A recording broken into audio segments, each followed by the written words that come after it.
Good day, guys.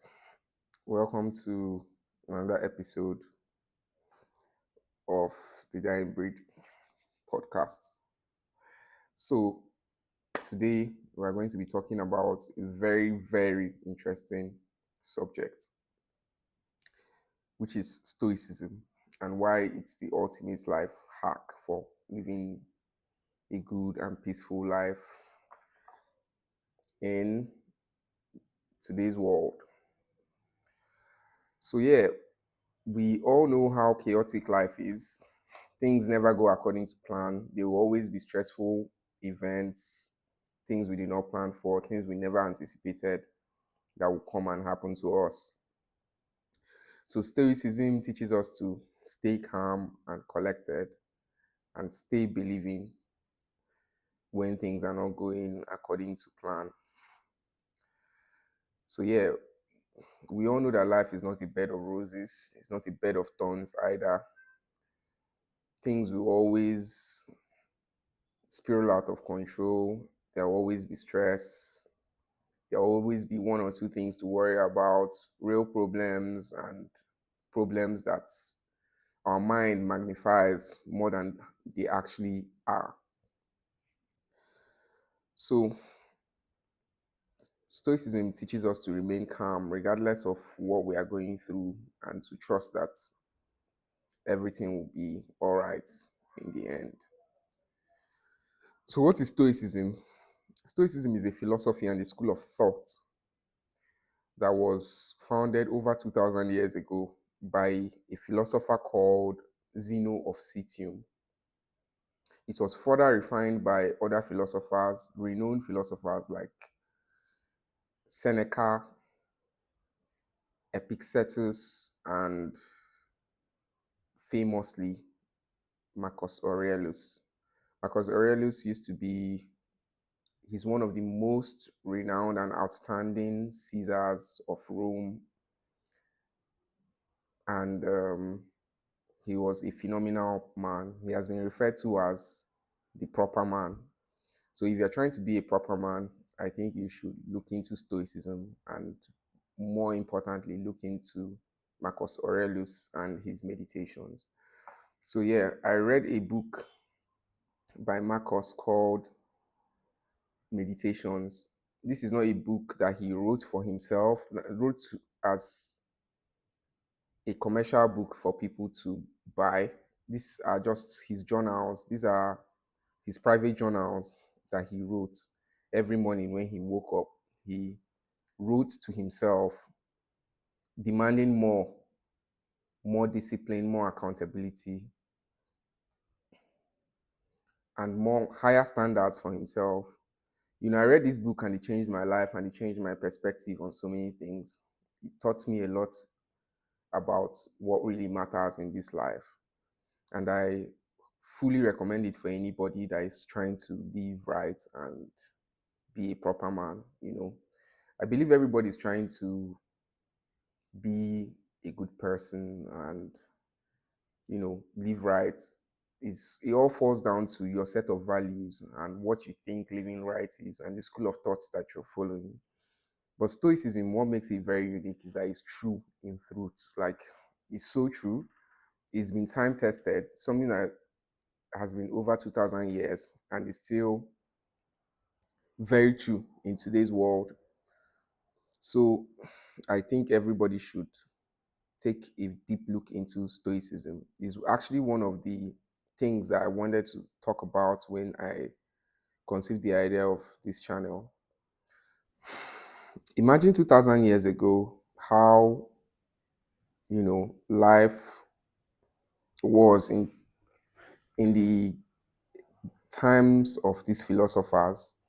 There was no radio, no social media, no TV, none of these distractions that we are facing today.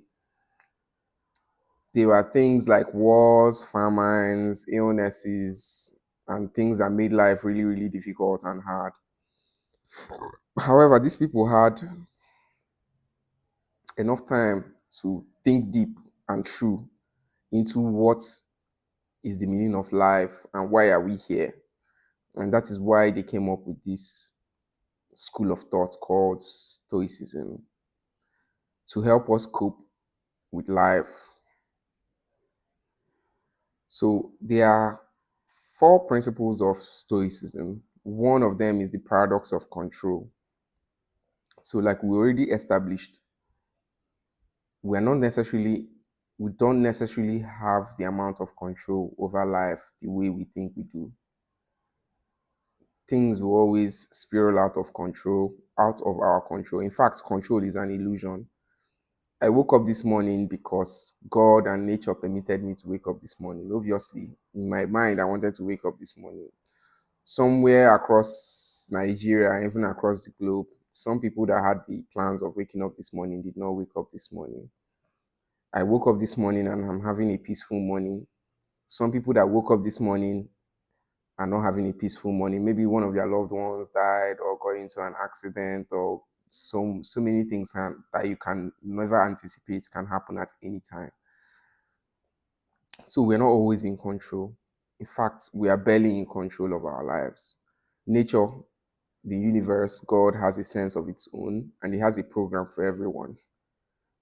So, in as much as we want to control things, we need to understand that control is an illusion. Yeah, there's only a very small amount of things we can control. Let me say 10%. That's what is really within our control. We all have heard about the law of action and reaction. We may not choose what acts upon us, but we can choose how to react. So, I mean, a summary of what Stoicism is all about is to know what is really within your control and what is not, and act wisely. Focus your attention fully on what is within your control and leave everything that is not within your control to life, nature, and God.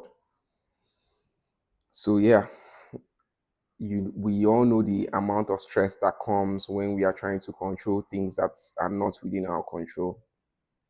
Is really, really crazy. So, the second principle of Stoicism is the principle of perception, how perception shapes reality. Like we spoke about action and reaction, what hurts us is not necessarily what acted upon us, is what we tell ourselves, what we perceive.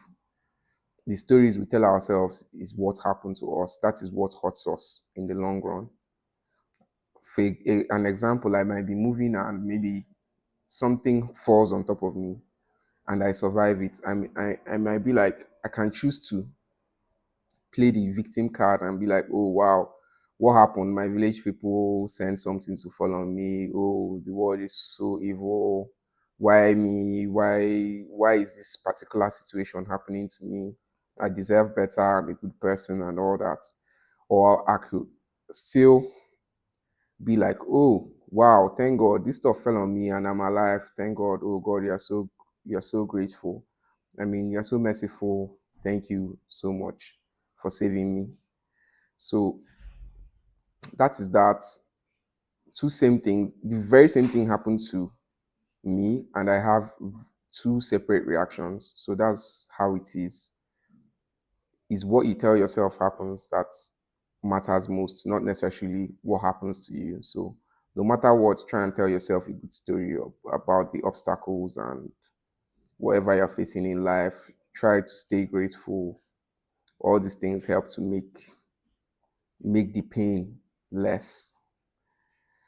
So yeah, the third one is what is called memento mori in Greece. And this is very simple. It's just to remember that we are mortals and then we will die.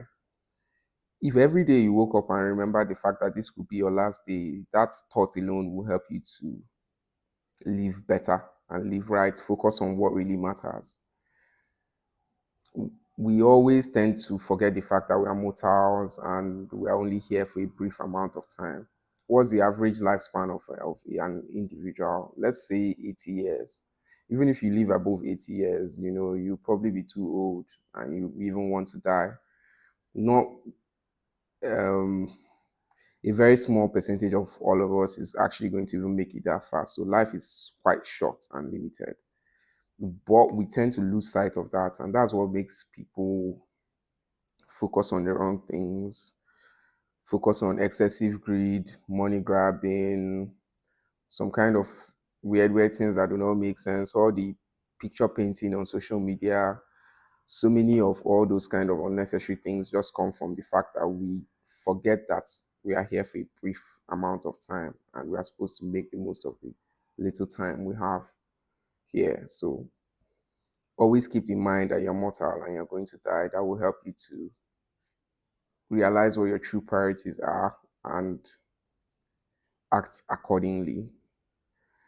Then the fourth one is the most important one, which is virtue is the highest good.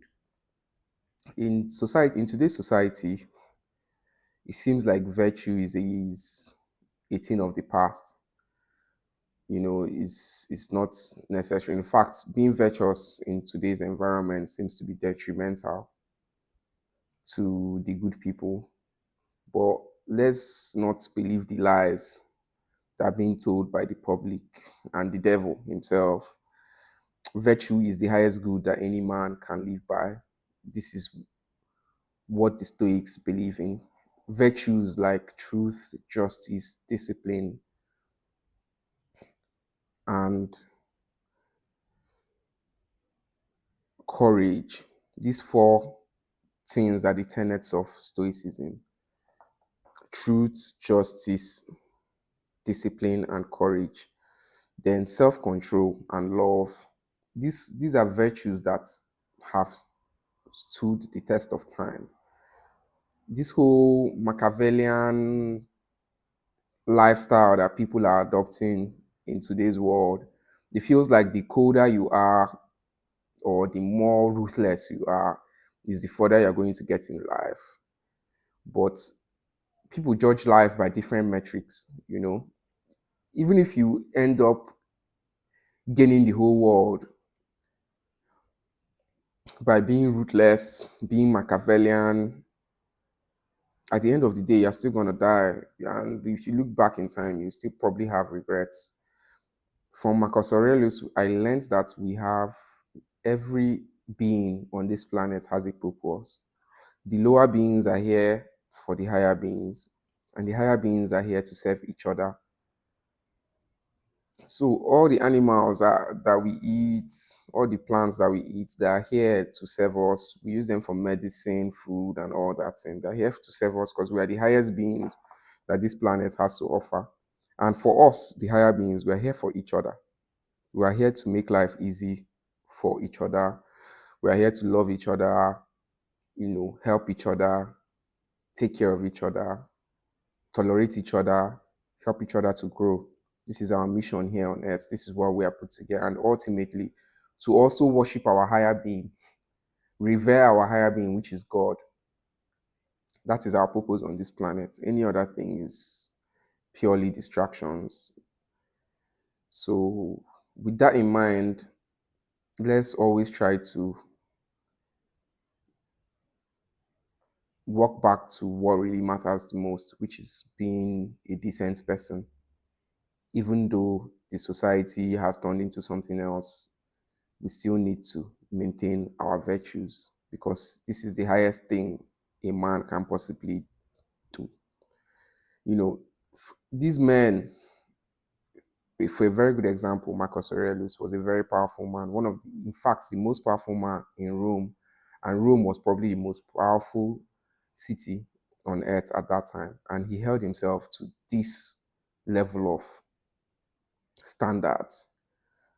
So, you cannot say that philosophy is something is a school of thought for the broke people or the less powerful.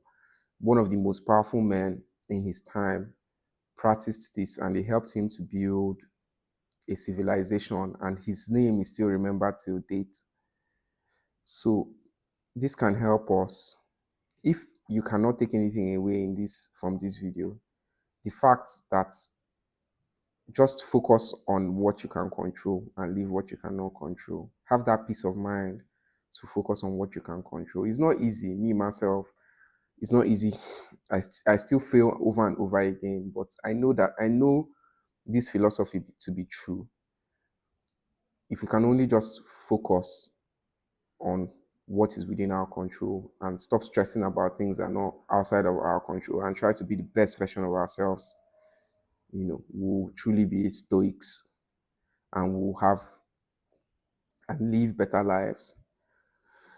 So, that being said, I urge every one of you to look into this school of thought and this philosophy. It can help you in your everyday life to live better and to deal with the inevitable chaos that comes and stress that comes with life.